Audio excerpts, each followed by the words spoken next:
All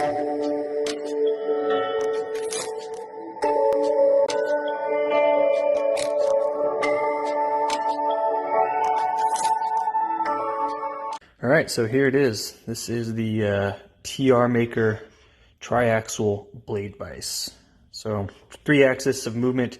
You get spinning here in the jaw, you get spinning of the whole head, and then you also get a tilt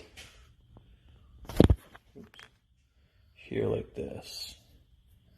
So this is going to make handle shaping and hand sanding a lot more enjoyable instead of having to use a vise like this with soft jaws to get the job done.